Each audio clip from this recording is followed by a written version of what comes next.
717 கடைகள் மூடப்பட்டுள்ளது. நம்மளுடைய இலக்கு போதையில்லா தமிழகம். உங்களுக்கு எல்லாம் தெரியும், தமிழகத்தில் கடந்த 5 ஆண்டுகளில் எவ்வளவு போதை மருந்துகள் எவ்வளவு அதிகமாக உலகத்தில் இருந்து தெரியும். குட்கா எங்க பார்த்தாலும் குட்கா, பள்ளி மாணவர்கள் வரைக்கும் குட்கா ஏதோ பயன்படுத்தும் அனைத்தையும் ஒழிக்கும் அளவிற்கு முதல்வர் வந்து அனைத்து காவல்துறை அனைவருக்கும் உத்தரவிட்டுள்ளார்.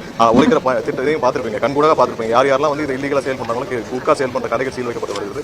போதை மருந்துகளும் முற்றிலுமாக ஒழிக்கும் வகையில் முதல்வர் வந்து அனைத்து துறையிலும் முறைக்கப்பட்டுள்ளார். ஸோ நம்மளுடைய பயணம் போதை இல்லாத தமிழகம். முதல்ல இங்கே வந்து 717 கடைகள் மூடப்பட்டு அதை வந்து இன்னைக்கு வெளியிடுறதாக துறை அமைச்சர் வந்து ஏற்கனவே உங்களுக்கு எல்லாம் சொல்லியிருக்காரு. ஸோ கண்டிப்பாக எல்லா துறைக்கும் இலக்கு நிர்ணயிக்கப்பட்டது. விரைவாக அதை செயல்படுத்தும் விதத்தில் அனைத்து துறை அமைச்சர்களும் அவங்களுடைய அதிகாரிகளும் ஆலோசித்து செயல்படுவார்.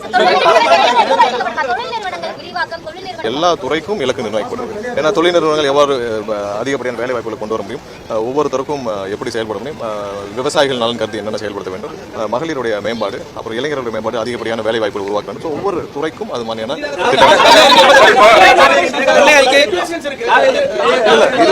இது வந்து சிறப்பு திட்ட அமலாக்க சார்பாக புது திட்டங்கள், அதாவது எதை நோக்கி இந்த அரசு பயணிக்கும், ஸோ அதை நோக்கி இந்த திட்டங்களை எல்லா துறைக்கும் கொடுக்கப்பட்டுள்ளது. ஸோ முதலாவது அமைச்சரவை கூட்டத்தில் அனைவரும் எதை நோக்கி பயணிக்க வேண்டும், என்ன நோக்கி, அதாவது தமிழகத்தில் அனைத்து மக்களுடைய மேம்பாடு கருதி எதை நோக்கி பயணிக்க வேண்டும் என்று முதல்வர் கூட்டுள்ளார்.